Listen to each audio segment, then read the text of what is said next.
Sutra teratai yang menakjubkan. Bab 6 memberikan peramalan. Shin Fasyang. Ketika batin murni, negeri akan murni. Episode 932. Negeri, waktu, dan umat manusianya adalah balasan karma berupa lingkungan dan balasan karma langsung yang berasal dari praktik dan dharma darinya. Negeri yang murni didatangkan oleh batin murni penuh kesetaraan. Puing reruntuhan dan semak berduri didatangkan oleh bentuk-bentuk pikiran lain. Kotoran tubuh dan ketidakmurnian lain didatangkan oleh batin ternoda. Selokan dan bukit didatangkan oleh batin penjilat dan penuh kepura-puraan. Kemarin kita sudah membahas yang dicapai yang Arya Kasyapa di masa mendatang akan bertemu dengan 3 juta koti Buddha. Negeri yang akan diperolehnya sangat agung. Negerinya sangat datar dan mulus. Ini adalah pencapaian Buddha ini dari proses pelatihan dirinya. Setelah mendapat demikian banyak pengajaran dari para Buddha, batinnya menjadi sangat tenang dan murni. Karena batinnya murni, maka negeri pun akan menjadi murni. Jadi, negeri, waktu, dan umat manusianya di dalam negeri tersebut, demikian banyaknya orang yang bijaksana, waktunya juga sama. Panjang usia Buddha mencapai 12 kalpa kecil. Dharma sejati berdiam di dunia selama 20 kalpa kecil. Dharma mirip berdiam selama 20 kalpa kecil. Sehingga nama Buddha adalah Rasmi Prabhasa. Nama negeri tersebut adalah Awabasa. Semua ini berasal dari benih pelatihan diri. Dari dalam batin sendiri, kebajikan dari dalam hatinya adalah murni dan cemerlang. Dari luar mendapatkan 3 juta koti Buddha. Ajaran dari begitu banyak Buddha dapat dikatakan dari kehidupan ke kehidupan. Telah menjalin jodoh berkah dengan sangat banyak makhluk hidup, sehingga beliau mendapatkan negeri, waktu, dan umat manusia yang demikian sebagai balasan karma langsung. Dan balasan karma lingkungan, balasan karma langsung, dan balasan karma lingkungan berasal dari praktik dan dharma. Praktik diartikan sebagai dengan keyakinan yang teguh dari kehidupan ke kehidupan. Dari kehidupan ke kehidupan selalu mendekati Buddha. Era dari Dharma sejati, menetap di dalam batin kita. Kita berketetapan hati untuk menerima Dharma dan mempraktikannya dengan tubuh kita. Maka Dharma sejati senantiasa menetap di dalam batin kita. Jika kita terlahir pada masa Buddha ada di dunia dan tidak berusaha mendekati Buddha dengan sukacita, jika demikian, apa bedanya dengan terlahir di masa Dharma mirip? Apa bedanya dengan terlahir di masa kemunduran Dharma? Bisa melihat Buddha, tetapi di dalam hatinya tidak muncul rasa hormat. Berkesempatan mendengar Dharma, namun merasa tidak ada kaitannya dengan aku. Jika demikian, walaupun hidup semasa dengan Buddha, juga tidak dapat disebut sebagai era Dharma sejati. Pada orang yang begini, tidak terdapat dharma di dalam batinnya. Jika demikian, maka pada dasarnya tidak ada perbedaan antara masa dharma sejati atau masa dharma mirip. Ini dapat dikatakan sama sekali tidak memiliki dharma. Berhubung kita sangat beruntung dapat mendengarkan dharma, kita semestinya harus sangat bertulus hati. Kita harus merenungkan dan melatih. Harus setiap saat merenungkan, dharma apa yang telah kita dengar?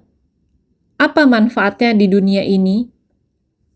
Di dunia kita sekarang, di satu sisi kita mendengarkan, dan di sisi lain kita harus menguatkan. Dunia sekarang penuh dengan kekeruhan. Mengapa kita mendengar bahwa dunia ini demikian tidak selaras? Karena ketidakselarasan dari 4 unsur utama, batin manusia yang tidak selaras. Ketidakselarasan dari 4 unsur utama yaitu tanah, air, api, dan angin. seperti tanah. Sekarang di Nepal, kemarin kita saling berkomunikasi, mendengar suara mereka melalui konferensi video, dan melihat gambar mereka. Melihat Huang Chuliang adalah orang yang pertama berbicara. Mendengar suaranya, kalimat pertama yang diucapkan adalah demikian. Master, saya sangat ingin menangis, namun saya tidak boleh menangis. Rakyat di tanah air ini benar-benar menderita tak terkira. Meskipun kita sudah mendirikan tenda untuk mereka, tenda besar telah didirikan, namun dalam satu tenda dihuni dengan ratusan orang. Kualitas hidup sangat tidak baik, juga tidak memiliki toilet. Sebenarnya sungguh menderita. Master, apakah kita bisa memikirkan cara untuk membantu mereka? Apakah bisa seperti yang dilakukan di Filipina dengan mendirikan bangunan hunian sementara? Saya katakan padanya, untuk sementara, tenda besar ini awalnya bisa menampung 40 orang. Karena 24 meter, 40 tempat tidur masuk ke dalam. Seharusnya ini sudah lebih baik dibandingkan dengan kain terpal compang-camping mereka yang hanya ditopang oleh tiang bambu. Ini sudah jauh lebih baik. Bisa memperbaiki lingkungan mereka, namun mereka orangnya sangat banyak. Mereka satu sama lain saling menerima, memiliki hati yang lapang dan jernih. Mari, bersama-sama berkumpul di sini.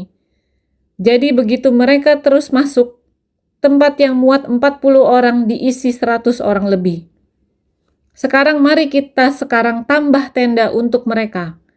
Juga pikirkan cara untuk mengirim tempat tidur berkah dan kebijaksanaan. Cobalah pikirkan cara untuk mengirim ke mereka secepatnya. Jika ada lebih banyak tenda, tempat tidur akan disusun berjajar satu persatu. Satu tenda diisi 40 tempat tidur.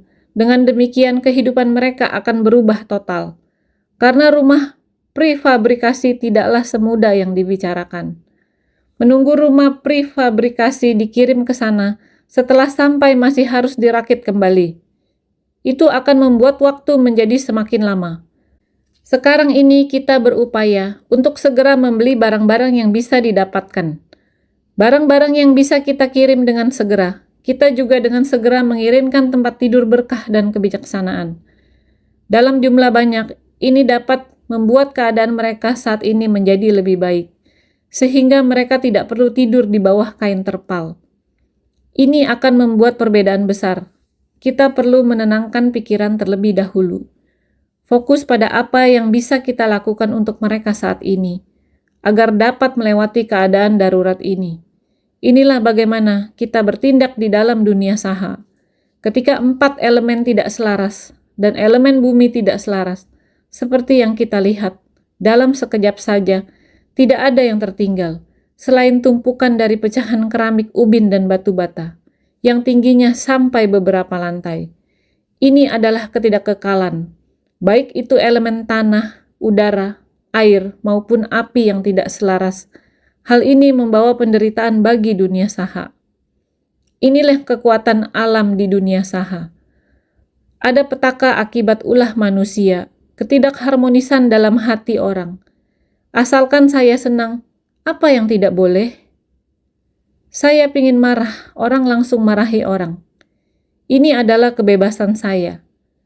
Tidak peduli itu benar atau salah.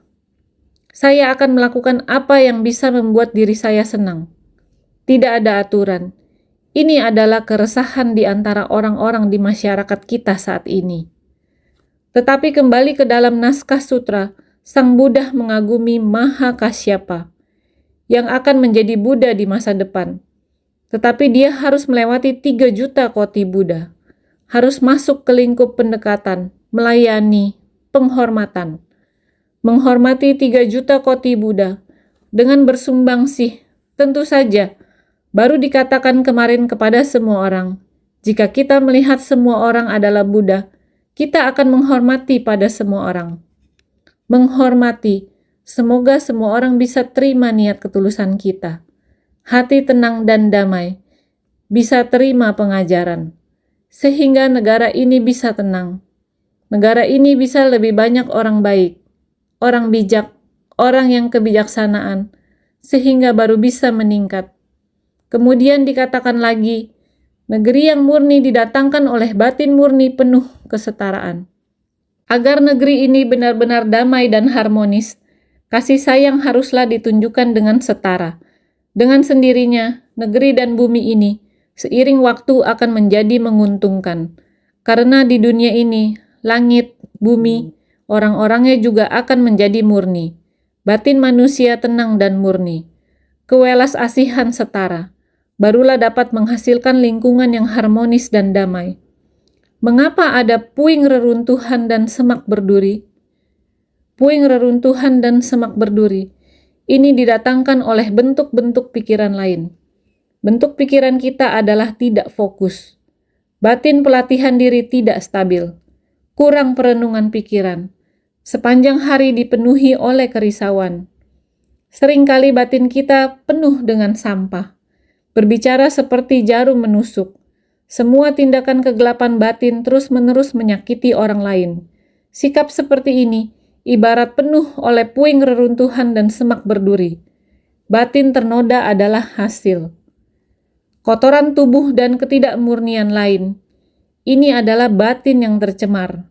Orang-orang yang batinnya tercemar seperti ini telah dipengaruhi oleh banyak tabiat buruk dan telah dicemari oleh batin yang tidak tulus. Selokan dan bukit didatangkan oleh batin penjilat dan penuh kepura-puraan. Selokan atau bukit seperti ini begitu kasar dan tidak rata. Ada banyak bukit seperti itu, yang berarti sangat banyak. Jika ditumpuk akan banyak sekali. Dengan adanya hati yang penuh kepura-puraan seperti ini, akan menghadapi kondisi seperti ini di masa depan. Oleh karena itu, kita sekarang harus bersungguh hati bagaimana meluruskan hati kita, bagaimana bersungguh hati memperagung lahan batin kita. Setelah membahas begitu banyak, sekarang kita harus memahaminya, karena Sang Buddha memberikan peramalan kepada Yang Arya Kasyapa, bahwa kelak menjadi Buddha akan bernama Rasmi Prabhasa. Seharusnya semua orang mengingatnya. Nama negerinya adalah Awabasa. Kalpanya bernama Mahavyuha.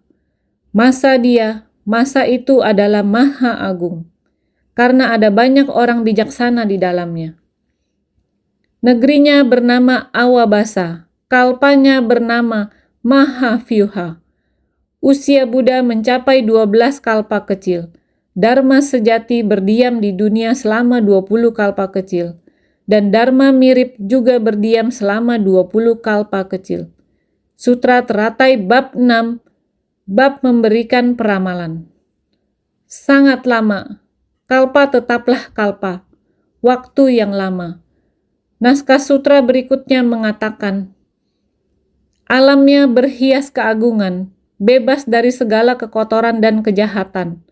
Puing reruntuhan dan semak berduri, kotoran tubuh dan ketidakmurnian lain, tanahnya datar, tiada tempat tinggi atau rendah, selokan atau bukit. Sutra Teratai bab 6, bab memberikan peramalan. Di tempat ini juga tidak ada. Baru saja saya mengatakan sangat banyak kepada Anda sekalian. Lingkungan ini berada di negeri Tathagata yang bercahaya. Tidak ada yang demikian, semuanya sangat agung. Jalanan, bangunan, semuanya sangat agung. Terlebih lagi tidak terdapat hal-hal yang kotor di sana. Semuanya sangat halus dan rapi. Alamnya berhiaskan keagungan, bebas dari segala kekotoran dan kejahatan. Balasan karma berupa lingkungannya adalah murni, bebas dari segala wujud jahat. Negerinya murni adalah didatangkan oleh batin murni penuh kesetaraan. Alamnya berhiaskan keagungan, bebas dari segala kekotoran dan kejahatan. Merupakan balasan karma berupa lingkungannya adalah murni. Balasan karma merupakan tempat kita dilahirkan. Ini, balasan karma berupa lingkungannya adalah murni, menunjuk kepada bebas dari segala wujud jahat.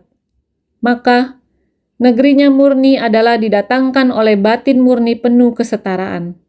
Setara dalam hal ini merupakan welas asih dan perenungan. Kita semua melatih hal ini di masa lampau. Welas asih dan kebajikan. Semua orang adalah setara hal semacam ini. Batin murni penuh kesetaraan. Kita dapat datang ke tempat ini. Hal ini dikarenakan kehidupan masa lampau kita terdapat pelatihan yang demikian. Puing reruntuhan dan semak berduri, kotoran badan dan ketidakmurnian lain. Puing reruntuhan, selokan, semak dan duri, tinja dan air seni, serta segala ketidakmurnian, semuanya tidak ada di sana. Puing reruntuhan dan semak berduri, serta batu dan lainnya, selokan, semak dan duri. Pohon seperti ini, pohon kayu juga akan runtuh. Duri bahan kayu pohon jenis ini sangat pipih. Juga memiliki duri yang sangat tajam, panjang, dan duri yang kasar, sehingga disebut dengan berduri. Tinja dan air seni, yaitu kotoran dan sebagainya. Semua yang seperti itu disebut sebagai tinja dan air seni. Semua ini adalah benda yang tidak bersih dan murni. Di negeri ini sama sekali tidak ada hal demikian. Tidak ada benda seperti itu, dikarenakan negeri ini begitu agung. Tanahnya datar, tiada tempat tinggi atau rendah, selokan atau bukit. Lahan batin yang rata dan lurus, bebas dari wujud tinggi atau rendah. Makanya mendatangkan tanah sebagai buah balasan demikian. Tanahnya datar, tiada tempat tinggi atau rendah, selokan atau bukit. Negeri tersebut sungguh bersih dan murni, bahkan tidak ada tinggi dan rendah. Segalanya sangat datar. Ini juga berarti ladang hati dari setiap orang sangat damai, sangat lurus dan benar. Lahan batin yang rata dan lurus, bebas dari wujud tinggi atau rendah. Sehingga inilah buah yang diterima dengan penuh ketulusan. Tanahnya adalah demikian rata. Selanjutnya, bentuk-bentuk pikiran lain. Yang didatangkan oleh bentuk-bentuk pikiran lain adalah puing reruntuhan dan semak berduri. Karena jika kita manusia mempunyai bentuk-bentuk pikiran, puing reruntuhan dan semak berduri adalah bentuk-bentuk pikiran kita. Hal semacam ini akan menusuk orang. Ini adalah benda yang sangat tidak baik. Selalu mau melukai orang. Kita manusia benar-benar harus melenyapkan kondisi batin jenis puing reruntuhan dan semak berduri. Jangan setiap ada kesempatan selalu ingin menyakiti orang. Setiap melihat orang sedang dalam kerisauan dan kegelapan batin, menjadi sangat gembira. Tidak boleh demikian. Batin ternoda mendatangkan balasan berupa kotoran tubuh dan ketidakmurnian lain.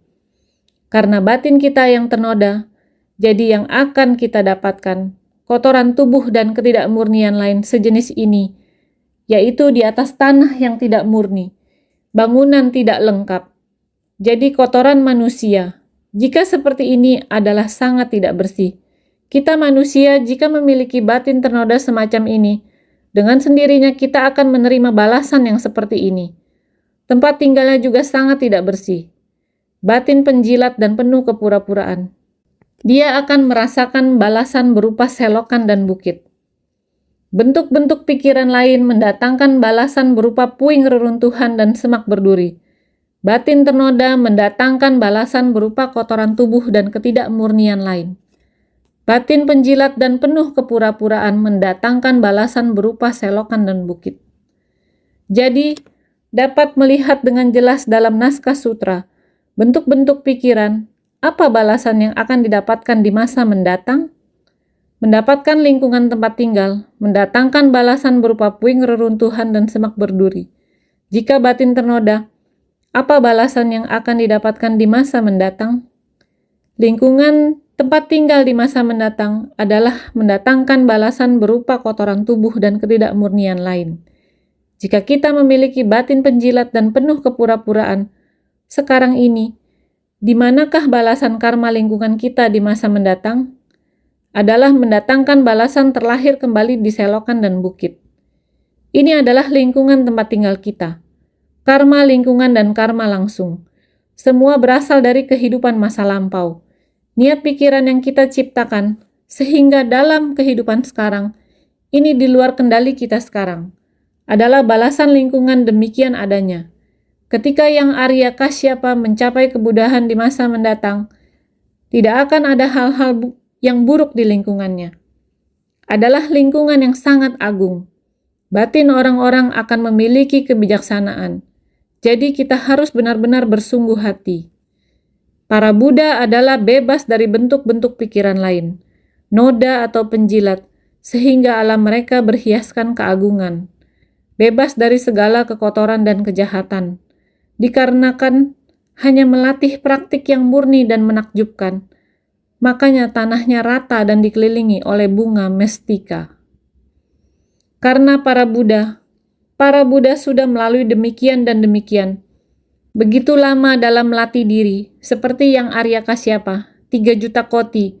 Setelah melalui waktu yang begitu lama, batin sangat kokoh dan fokus. Demikian persembahan kepada para Buddha dengan hati yang setara. Hati kewelas asihan memperlakukan para makhluk. Kamu pikirkan, sesudah dia mencapai kebudahan, alam mereka demikian agungnya. Tidak ada segala kekotoran dan kejahatan. Dikarenakan hanya melatih praktik yang murni dan menakjubkan, makanya tanahnya rata dan dikelilingi oleh bunga mestika. Lingkungan itu sangat baik. Kita jika mau dilahirkan di tempat itu, kita harus baik-baik melatih diri. Melatih praktik yang murni dan menakjubkan.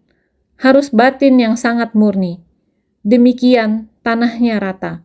Juga dikelilingi oleh bunga mestika. Lingkungan tersebut, pemandangan ini sangat indah. Murni adalah ketika batin murni, negeri Buddha akan menjadi murni. Ketika batin murni, maka segala pahala kebajikan adalah murni. Inilah pencapaiannya. Murni artinya adalah harus.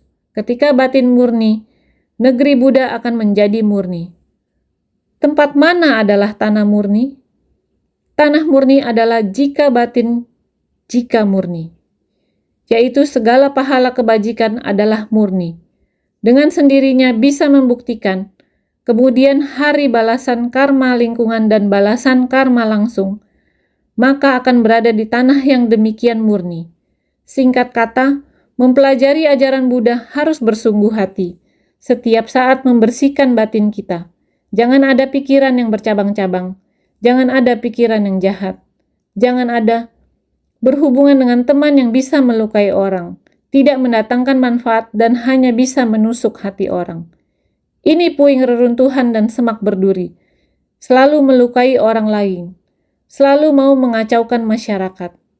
Jika demikian, kemudian hari akan terlahir di tempat yang demikian. Kita jika tidak ada kondisi batin yang demikian, masih mau giat dan tekun, baik-baik melatih diri. Murnikan batin dan agungkan batin. Jika demikian, batin kita murni, tanah murni. Pada masa kehidupan yang akan datang, membawa dharma ke tengah orang banyak, mensucikan batin manusia. Inilah arah tujuan kita mempelajari ajaran Buddha, sehingga kita harus senantiasa bersungguh hati.